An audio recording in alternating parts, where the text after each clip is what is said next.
Hey, what's going on, everyone? You already know who it is. It's your boy, Mikey Savage 21, the sweatiest savage on the internet, bringing you another segment of Testify Talks, the segment where I spotlight and just talk about any and everything. And today, I'm going to be talking about review embargoes and how exactly they work in both the game industry and in the film industry. Now, most of you who are subscribed to my channel are into film punditry and other things, so you know exactly what review embargoes are. But for those of you who are subscribed, or for those of you who out there on the internet don't understand the concept of review embargoes, well, I'm going to do this quick little video and explain it and break it down for you. So let's hop straight into it.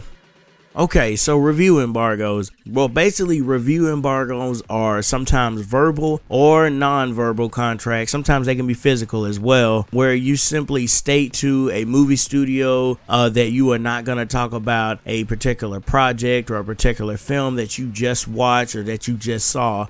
For example, I went a couple of weeks ago, courtesy of Warner Brothers, to go see an early screening of King Arthur: Legend of the Sword. Well, I was under review embargo up until about Tuesday, so meaning I couldn't talk, I couldn't tweet about it on any of my social media sites. I was unable to talk about it, and if I did, the consequences were I might get penalized, I might not get invited back to screenings anymore. The same thing can be said for video games. I got actually asked to do a video game playthrough of a video game that was under review embargo at one point, and I was not allowed to talk about the game. I was not allowed to say anything about the game until a couple of days before its release. Now, one of the big trepidations with review embargoes is some people and some critics as well feel that when we do a review embargo, that if a film doesn't let you talk about it until maybe 24 hours before its initial release, then that automatically kind of lets some of the fans know and some of the critics know as well that this might be a really bad film and the studio might not have no confidence in it. For example, the whole situation with the Fantastic Four, where it was under review embargo until that Friday when the movie actually came out. But then you have the reverse side of this with most of the Marvel films and some of the other big studio houses coming to play, where they don't mind letting you talk and get sweaty about a certain topic weeks, sometimes a little bit of a month or so ahead of time as well, and talk about their material and their project, because it allows them to tell their fans and their followers about it, generate more buzz for the initial release, so that way when it's time for the opening weekend, it does massive, huge numbers. But basically, again, review embargoes, again, they can be verbal, non-verbal, and sometimes written as well.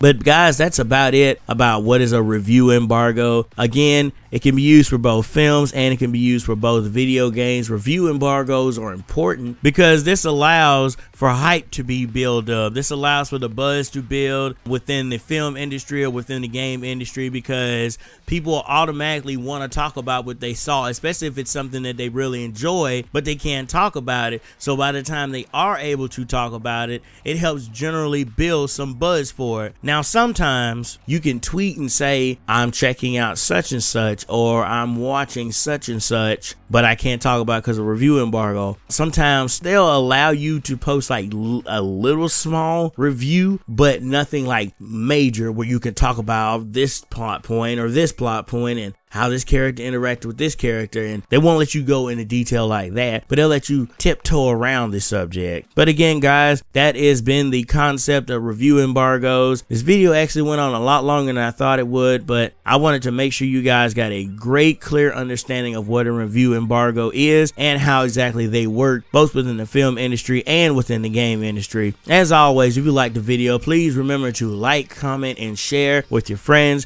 It always helps out the channel. And while I have the opportunity to speak to you all, I want to apologize for the lack of content this week. As of recently, I have been really swamped this week at work. Also, I'm still dealing with the cold that I unfortunately received after getting back from my trip last week. Yay! Also, before I forget, I want to do a couple of quick plugs for some upcoming videos. In case you didn't catch my video game playthrough, I dropped one last night for Xenoverse 2, and I made the announcement saying that we're going to go 3 days a week. So now we're going to go Friday, Saturday, and Sunday. Sunday, and as well still doing a live stream on Sunday. Also, make sure you stay tuned because I have reviews coming out for King Arthur Legend of the Sword and for Snatched. And also, while I have the opportunity, I want to do another plug for another massive video that I'm doing with Real to Real Productions, Big Ye and Andy 13, and maybe a couple of other guests. And we're going to talk about dominant personalities and fused characters within the Dragon Ball universe. So make sure you guys stay tuned for that because I'm telling you guys are going to really enjoy that video, especially if you're a Dragon Ball fan. But as I always say, remember to become a savage, stay a savage, and peace out, y'all.